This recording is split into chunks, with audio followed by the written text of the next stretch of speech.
Halo teman-teman, apa kabar kalian semua? Kembali lagi bersama saya, Kak Kenda di sini. Di sini saya akan menjawab beberapa pertanyaan tertop yang paling sering ditanyakan dalam perjalanan kita punya operasi di Korea ya. Oke, kita tidak usah berlama-lama. Saya langsung masuk ke pertanyaan tertop nomor 1 adalah, Kakak Ina, berapa sih harganya? Buat kalian yang tidak suka dengan video tentang operasi dan spill harga dan bekas luka dan pokoknya yang berhubungan dengan operasi, silahkan klik keluar sekarang juga dari video ini daripada nanti mengganggu hari-hari kalian karena kalian emosi, oke? Kalau kalian ingin operasi seperti kami, tummy tuck, breast lift, dan liposuction, kalian sudah harus punya tabungan minimal 330 juta rupiah. Sebenarnya buat kami itu habisnya lebih banyak dari itu teman-teman, tapi sekali lagi saya tidak akan spill harganya karena nanti dibilang sombong, pamer, dan segala macam. Harga itu tergantung dari kondisi dan kebutuhan pasien dan pastinya tergantung dari klinik ya. Setiap klinik itu punya harga yang berbeda-beda. Tapi di sini saya akan hanya bahas harga yang saya dapat dari klinik yang saya pakai dengan kondisi tubuh saya. Sekali lagi, kalau misalnya belum tentu saya bayar segitu, kalian juga harus bayar segitu. Mungkin kalian harus bayar lebih murah atau bahkan lebih mahal. Untuk melakukan mummy makeover di klinik kami, kalian harus punya tabungan minimal 330 juta rupiah. Yes, mahal sekali. Kita bahkan habis lebih banyak dari itu teman-teman. Tapi ya, ini sesuatu perubahan yang instan dan cepat seperti komen para ibu-ibu ya. Jadi memang harus mahal untuk dapat hasil yang bagus. Kalau misalnya kalian mau operasi plastik, jangan cari yang murah, cari yang bagus, oke? Jangan sampai nanti kalian pikir, terlalu mahal, ada kok klinik di situ yang murah. Saya tidak sarankan klinik lain karena saya tidak bisa menjamin apakah klinik lain itu bisa sebagus klinik tempat kami di operasi atau tidak. Karena kalian nonton video saya banyak yang tergiur, saya merasa bertanggung jawab untuk kasih tahu ke kalian kalau bahkan operasi plastik itu punya resiko kegagalan yang tinggi. Makanya kalau belum punya tabungan, mending tidak usah operasi plastik sama sekali daripada kalian cari klinik yang murah hanya karena pengen mummy makeover juga seperti kami, tapi budgetnya belum sampai begitu teman-teman. Misalnya ya, setahu saya ya, di Turki itu murah sekali teman-teman. Dulu bahkan saya rencana kalau tidak jadi ke Korea, saya mau operasi di Turki. Tidak semua klinik di Turki tidak baik, tapi lumayan banyak kegagalan ya untuk operasi plastik di Turki. Bahkan ada dokumentasi yang saya nonton, ibu dan anak, mereka itu sampai mengalami pendarahan di bagian kulit mereka jadi mati, operasinya gagal total, dan itu kayak jadi mimpi buruk buat mereka seumur hidup. Jadi saya sarankan ke teman-teman, kalau belum punya tabungan, budgetnya belum sampai, jangan cari klinik yang murah hanya karena kebelet pengen operasi plastik. Makanya untuk tahu harga yang pasti, saya sarankan untuk kalian hubungi langsung Beauty Q Korea, agen kami, atau hubungi langsung ke kliniknya. Karena harga itu tergantung dari kondisi dan tindakan yang akan dilakukan apa saja. Jadi harga yang kami bayar belum tentu akan sama dengan harga yang harus kalian bayar. Bisa jadi lebih murah atau bisa jadi lebih mahal, tergantung ya. Tapi jangan khawatir, biasanya Beauty Q Korea dan klinik itu mereka punya diskon-diskon buat orang-orang Indonesia. Jadi langsung aja hubungi mereka. Nanti untuk website dan Instagram mereka saya taruh di description box. Di samping harga yang tadi itu, kalian masih harus pikirkan harga hotel, harga tiket pesawat, terus harga makan nanti kalian selama di Korea. Karena untuk operasi kayak kami, kalian harus tinggal minimal 2 minggu di sini. Karena setelah operasi itu masih ada tahap penyembuhan. Jadi kita tidak bisa langsung balik ke Indonesia begitu saja. Nah, kalau tiket pesawat sendiri, saya dengan Ibu RT, karena kemarin kita dari Jerman, kita punya tiket pulang pergi itu sekitar 1.000 euroan. Ya, kalau tiket pesawat kan beda-beda harganya ya, dari Indonesia kayaknya lebih murah gitu. Makanya saya sarankan kalian pakai agen yang kami pakai, Beauty Q Korea. Nanti link kalian bisa cek di description box. Karena kalian hanya harus kayak minta mereka untuk atur semua, kemudian kalian tinggal harus bayar saja begitu. Jadi kalian bisa diskusikan dengan mereka, kalian bisa bilang ini budget saya segini, nanti mereka bisa atur sesuai dengan budget atau keperluan kalian sendiri. Banyak sekali juga ternyata ibu-ibu yang ingin melakukan mummy makeover. Saya sarankan pemilihan klinik itu sangat penting ya. Saya tidak tahu klinik lain, jadi saya tidak akan sarankan klinik lain. Saya di klinik View Plastic Surgery Korea ini saya berhasil, operasi saya berhasil karena di klinik ini tuh memang kliniknya sudah bagus sekali. Jadi karena di sini banyak juga klinik-klinik yang kayak mereka tuh kayak harus sewa gedung begitu. Nah, kalau klinik ini dia sudah punya satu gedung sendiri, artinya dia sudah sangat sukses. Kenapa dia sukses? Karena banyak keberhasilan dalam tindakan operasi plastik mereka, ya. Dan kita sendiri sebagai orang yang pakai klinik ini, memang kita merasakan sendiri servisnya bagus sekali. Ada mereka punya translator orang Indonesia, dari Beauty Q juga punya translator orang Indonesia, jadi kalian tidak perlu khawatir tentang bahasa. Dan dokter-dokter di klinik plastik surgery Korea ini, mereka semua tuh board certified dan semuanya sudah berpengalaman. Untuk pertanyaan kayak kenapa harus operasi plastik, padahal kan kalau olahraga itu bisa kurus kembali, bisa hilangkan lemak. Betul sekali. Saya pun begitu ya teman-teman. Saya bukan tipe orang yang kayak makan banyak nanti bisa gemuk. Sebenarnya kalian kalau bisa lihat sebelum saya operasi pun saya kurus ya. Tapi masalahnya di sini adalah kekendoran payudara saya untuk ke-1000 kalinya. Kendor, saya punya payudara itu sudah tidak bisa diselamatkan lagi dengan jalan natural yang bilang olahraga, minum jamu, gosok kapur sirih dan segala macam, sudah tidak bisa. Karena saya punya, ini tuh yang bicara sendiri tuh dokter, dan bahkan saya pernah nge-gym di Jerman ya. Saya punya personal trainer tuh, dia sudah bilang, aduh kalau payudara ini masalahnya di kulit. Kulit itu kita tidak bisa kencangkan lewat olahraga. Saya pokoknya sekali lagi ya, ini orang-orang profesional yang bilang ke saya seperti itu, makanya saya bilang ke kalian. Dia bilang kalau lemak itu kita bisa bakar. Kalau perut yang kendornya cuma sedikit itu masih bisa dikencangkan sedikit lewat olahraga. Terus ada lagi yang bilang, kan masih muda, kenapa harus operasi plastik segala? Justru karena saya masih muda, makanya saya mau memperbaiki tubuh saya. Saya kalau sudah tua dan kendor, saya mah tidak peduli. Efek samping. Efek samping dalam operasi itu pasti ada ya. Ada yang bilang kita operasi sesar saja nanti susah angkat barang berat lah apa segala macam. Karena operasi sesar itu dia menembus organ. Sekali lagi ya, ini saya belum tahu karena kan saya baru operasi, jadi saya juga tidak bisa bilang tidak ada efek samping sama sekali. Dan nanti mungkin saya akan kasih update kalau misalnya saya merasa ada efek samping yang saya rasakan. Tapi setahu saya operasi tummy tuck itu resiko atau efek sampingnya tuh jauh lebih kecil daripada operasi sesar atau operasi-operasi kayak usus buntu atau operasi hernia, operasi-operasi yang menembus organ. Karena sekali lagi operasi tummy tuck itu cuma batasan lapisan kulit dan lemak. Jadi penyembuhan dan efek sampingnya itu jauh lebih gampang dan jauh lebih minim daripada operasi sesar. Oh, pakai implan tidak. Jadi sekali lagi ini memang namanya operasi plastik. Tapi prosedur yang saya dan Ibu RT lakukan itu tidak menggunakan plastik sama sekali ya.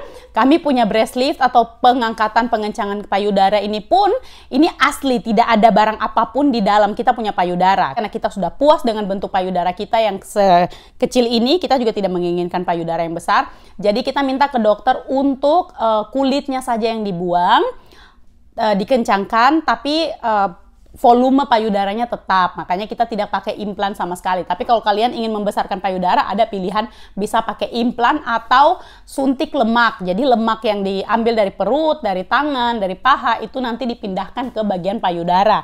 Setahu saya ini mungkin lebih natural ya, karena kalau pakai implan kan kayak plastik begitu. Tapi untuk kayak suntik lemak pun dia punya resiko-resiko tertentu. Pokoknya nanti kalian harus research. Misalnya kalian ingin pakai implan, research dulu apa resiko kalau kalian pakai implan. Kalau kalian mau ambil tindakan di luar dari yang saya jelaskan ini, saya mohon, sangat-sangat mohon untuk cari tahu sedalam mungkin. Seperti saya, sebelum saya melakukan tindakan ini, saya sudah cari tahu, saya sudah konsultasi dengan dokter, saya cari tahu lewat internet apa resiko-resiko dan apa efek samping yang akan saya rasakan. Baru kalau saya merasa kayak, oh saya tidak ada masalah dengan ini, baru saya melakukan tindakan. Jadi jangan asal nonton video ini langsung mau operasi, cari tahu dulu, oke? Ada juga yang tanya, adakah dokter perempuan di View Plastic Surgery? Dokternya untuk yang menangani kasus tummy tuck, liposuction, dan breast lifting itu laki-laki semua. Tapi kita tidak masalah ya, karena ya itu kan pekerjaan dokter gitu. Mereka sehari itu mereka bisa lihat kayak ribuan pasien. Maksudnya sebelum melihat kita tuh mereka sudah melihat ribuan pasien. Mereka punya sumpah dokter. Mereka tuh profesional teman-teman. Pasti payudara kalian akan dipegang, pasti bakal diukur ya. Perut kalian bakal dipegang, itu pasti. Dan ketika mereka melakukan itu, percayalah di pikiran mereka tuh tidak ada yang saya meramas-ramas payudara perempuan, tidak ada sama sekali, karena mereka profesional, mereka itu pekerjaan mereka sehari-hari, mereka bahkan tidak ada waktu untuk mau berpikiran cabul terhadap kalian, karena itu pekerjaan mereka, oke? Tapi kalau kalian tidak merasa tidak nyaman dengan dilihat dokter laki-laki, maka jangan lakukan, oke? Terus ada juga yang tanya tentang bekas luka. Bekas luka operasi ini juga penting untuk diketahui supaya jadi pertimbangan juga buat kalian. Sekali lagi, bekas luka operasi tummy tuck itu panjang sekali, dari hip to hip ya, dari pinggul ke pinggul. Tapi itu juga tergantung, kalau misalnya kondisi kulit kalian tidak separah saya, bisa ada namanya mini tummy tuck. Itu mungkin besar operasinya kayak cuman sebesar operasi sesar gitu saja. Ada yang full kayak dari depan sampai belakang. Kalau misalnya kulit kalian sudah terlalu bergelambir sampai bahkan di belakang pun bergelambir, maka bisa luka operasinya tuh melingkar begitu. Tergantung kebutuhan kalian. Kalau saya sendiri itu dari pinggul ke pinggul. Mungkin nanti saya bisa kasih lihat ke sini. Jadi saya mau kasih tahu juga di sini buat kalian yang punya bakat gen keloid. Keloid itu bisa seperti ini, yang kayak bekas luka jadi daging gitu. Saya tidak sarankan untuk melakukan tummy tuck, tapi kemarin saya baru tahu ternyata katanya ada treatment khusus juga untuk yang punya bekas luka keloid, kayak dihilangkan begitu. Tapi ya itu, pikir lagi, ada duit, harus bayar juga kan. Jadi ya pokoknya kalian cari tahu sendiri, dan posisinya tuh di bawah sekali. Jadi misalnya kalian yang mungkin mau pakai bikini atau mau pakai baju yang kelihatan perut, kemudian takut aduh nanti ada bekas luka, tidak masalah sama sekali karena bekas lukanya tuh di bawah sekali, jadi bisa ketutupan celana dan warnanya pun dengan berjalannya waktu itu bisa menyatu dengan warna kulit kita. Oke. Next, bisa bikin ketagihan. Saya tidak tahu ya, belum pernah operasi plastik sama sekali, tapi memang saya dengar katanya kalau orang operasi plastik di muka tuh pasti bakalan ketagihan. Kalau badan saya tidak tahu jujur saja, tapi saya mikirnya begini, kalaupun ketagihan, kalau duitnya udah nggak ada ya udah nggak usah gitu kan. Oke, saya kayaknya biasa ketagihan pun mahal teman-teman ya, jujur saja mahal. Jadi mungkin ketagihan pun saya tetap tidak akan lakukan lagi gitu, jadi tidak usah dikhawatirkan. Terus ada lagi yang bertanya, apakah suami kurang puas? Ini pertanyaan yang sangat bagus sekali. Saya punya suami itu sangat puas dan sangat menerima saya apa adanya. Seperti di video-video sebelumnya saya selalu bilang, saya punya suami itu menerima saya apa adanya, dan itu yang sebenarnya dan itu yang sesungguhnya. Jadi lewat sini kalian bisa menilai sendiri, operasi ini saya lakukan bukan buat suami, tapi buat saya sendiri. Karena ini tubuh saya tidak merasa nyaman dengan saya punya payudara yang kendor, karena setiap musim panas itu saya punya bawah payudara tuh selalu lecet, karena selalu berkeringat. Mau saya pakai BH juga sama saja. Dan kendala kedua, saya susah sekali cari BH. Bahkan sudah banyak sekali yang protes saya, bilang kalau nonton video-video saya tuh kayak mengganggu sekali. Saya punya kegiatan yang sedikit-sedikit benerin baju, ya karena payudara saya teman-teman ya. Payudara saya tuh kendor, jadi kalau saya tidak benarkan mau pakai BH model bagaimanapun, itu saya punya kulit payudara itu dia keluar dari BH ya, dari BH, dan dia membentuk gunung ketiga di tengah-tengah. Itu bikin tidak nyaman sekali dan bikin ya kelihatannya tidak bagus dan tidak nyaman, oke? Perut saya menggantung, itu juga membuat saya tidak nyaman karena saya mau membersihkan daerah inti dari tubuh kita ini, itu saya kesusahan. Karena saya tidak bisa lihat ke bawah, jadi kalau saya mau membersihkan itu, saya cukur, saya harus angkat saya punya perut begini, karena saya harus pakai kaca. Saya merasa ribet dengan saya punya keadaan itu. Terus kalau pakai celana, itu saya punya paha ukuran S, tapi di atas tuh bisa ukuran M atau L. Jadi cari celana juga susah ya. Sayalah yang merasa tidak nyaman dengan kondisi kulit saya seperti sebelumnya. Makanya saya melakukan operasi plastik buat diri saya, bukan buat suami, bukan buat orang lain, bukan buat kayak mau dilihat orang ya. Oh tidak. Saya belum tentu nanti setelah ini saya mau pamer apa di bagian tubuh ya kan, dalam tubuh. Kalau mungkin muka, kalian bilang supaya mau kasih pamer ke orang, ya itu masuk akal ya. Tapi ini tuh buat kenyamanan diri saya, kesenangan diri saya. Kita perempuan tuh gini teman-teman, please ya. Kita punya kesadaran untuk mencintai diri sendiri tuh sangat minim sekali, khususnya buat di Indonesia ya.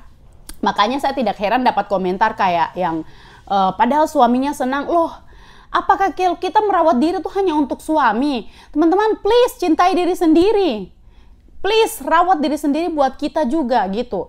Jangan kayak segala sesuatu tuh yang kita lakukan perawatan itu dihubungkan ke suami, dihubungkan ke orang lain. Kita juga berhak untuk merasakan kepuasan kepada diri kita sendiri. Kita juga berhak, apalagi kita kerja keras ya kan, kita berhak untuk kasih apresiasi ke diri kita sendiri, yang bahkan kalau orang lain tidak lihat, orang lain tidak nikmati, kita menikmati itu ya. Tapi bersyukurnya saya punya suami itu mendukung saya di segala saya punya keputusan, selama itu bikin saya happy, dia pun happy, oke? Dan kalau sekarang sudah kencang kan, dia juga bonus gitu kan, pasti dia juga senang lah. Setelah operasi apa larangannya? Larangannya sebenarnya apa ya? Tidak ada sih. Ya paling itu kita harus jaga makan, terus kita harus olahraga. Nih ada yang bilang kayak, kenapa tidak olahraga? Tenang saja, kita setelah ini juga harus olahraga kok untuk menjaga badan. Tapi sebenarnya kalau saya lihat dari saya dengan Ibu RT punya gen, kita bukan gen orang yang gampang gemuk ya. Kita gemuknya tuh pada saat hamil saja. Tapi khusus buat orang-orang yang punya bakat kayak makan sedikit bisa langsung jadi gemuk, itu kalian harus tahu bahwa setelah tummy tuck itu kita tidak kayak sudah selesai, kita bisa makan sepuas kita. Oh tidak begitu, karena setelah tummy tuck itu kita bisa kembali, pastinya bisa kembali gemuk lagi ya. Ini bukan kayak operasi lalu kemudian bikin kalian kurus selamanya, tidak begitu. Jadi kita harus jaga makan, harus olahraga, dan ya pokoknya tetap menjaga badan untuk stabil dan tidak naik lagi gitu. Oh, bisakah hamil lagi dan masih bisa tetap menyusui setelah breast lifting dan tummy tuck? Bisa, sangat bisa sekali. Hamil lagi tidak akan mempengaruhi kalian punya bekas luka operasi, dan breast lifting juga tidak akan mempengaruhi produksi air susu. Saya tidak tahu kalau pakai implan ya, jujur saja karena saya tidak pakai implan. Tapi yang saya tahu kalau breast lifting tanpa implan itu tidak mempengaruhi produksi air susu. Kalian bisa tetap hamil lagi, kalian bisa tetap menyusui. Resikonya adalah kulit kalian akan kembali lagi kendor ya. Sayangnya di uang. Makanya saya sarankan jangan lakukan operasi seperti yang kami lakukan kalau kalian masih ingin tambah anak atau masih ingin punya anak ya. Karena sayang di duitnya, sayang, mahal. Sudah mahal baru kalau hamil lagi kendor lagi kan rugi sendiri ya. Kalau saya dengan Ibu RT memang kita sudah tidak mau punya anak lagi. Saya ada rencana mungkin akan melakukan steril juga, tapi itu nanti saya akan konsultasi dengan saya punya dokter di Jerman juga. Sebelum saya tutup, saya ingin menyampaikan saya punya gini loh teman-teman. Tolong kita buka mata, tolong kita buka telinga, dan terima sesuatu yang bisa menjadi pelajaran buat kita. Saya merasa bertanggung jawab sekali, serius. Saya merasa bertanggung jawab untuk saya punya penonton kayak ini sesuatu hal yang baru, yang tidak lazim dibahas di Indonesia, dan saya bahas di YouTube. Jadi saya merasa bertanggung jawab untuk kasih informasi yang sedetail sebenar-benar mungkin, mengerti tidak?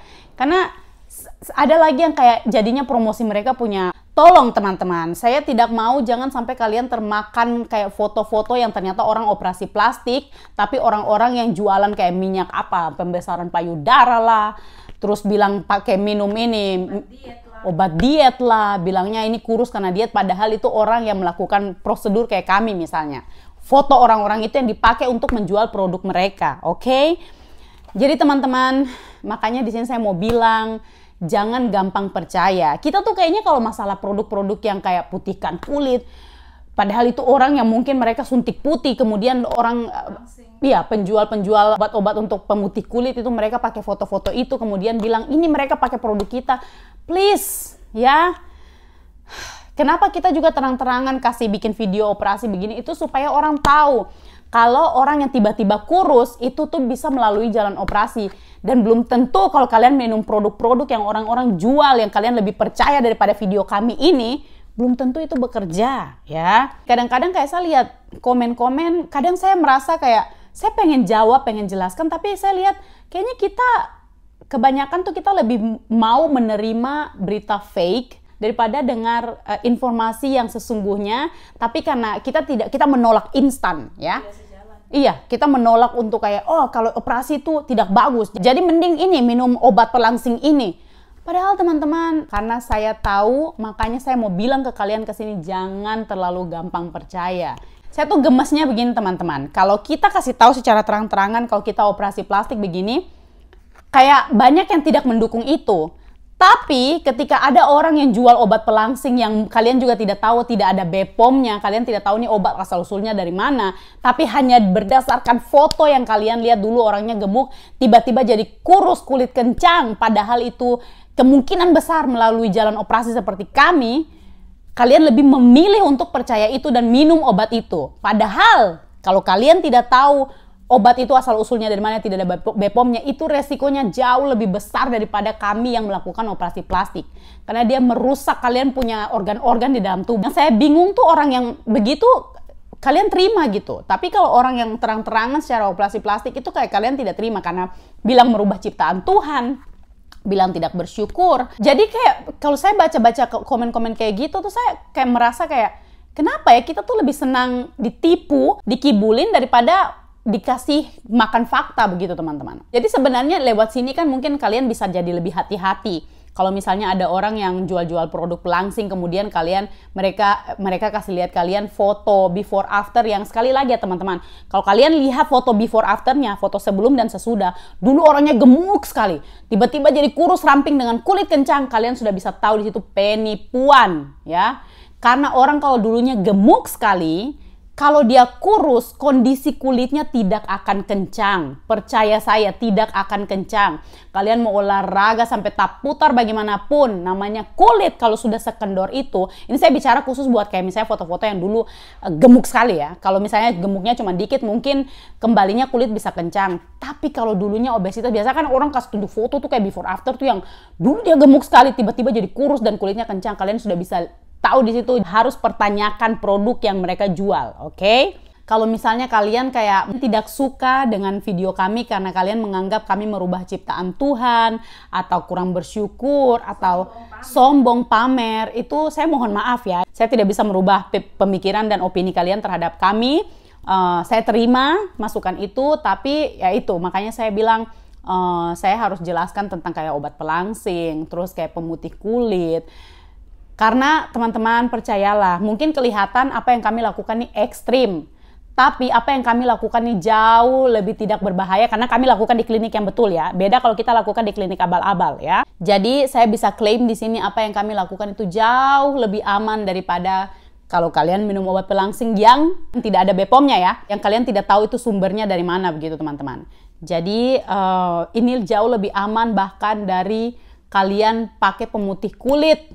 Yang krim yang kalian beli di pasar yang tidak tahu ini krim asalnya dari mana, ini siapa yang bikin, ini racikannya bagaimana, itu bahkan jauh lebih berbahaya buat tubuh kalian daripada apa yang kami lakukan. Meskipun kelihatannya kami lebih ekstrim. Kalau kalian pakai krim pemutih kulit yang tidak tahu, kalian beli dari pasar yang tidak tahu asal usulnya, itu kelihatan kan cuma oles-oles kulit, padahal itu yang merusak.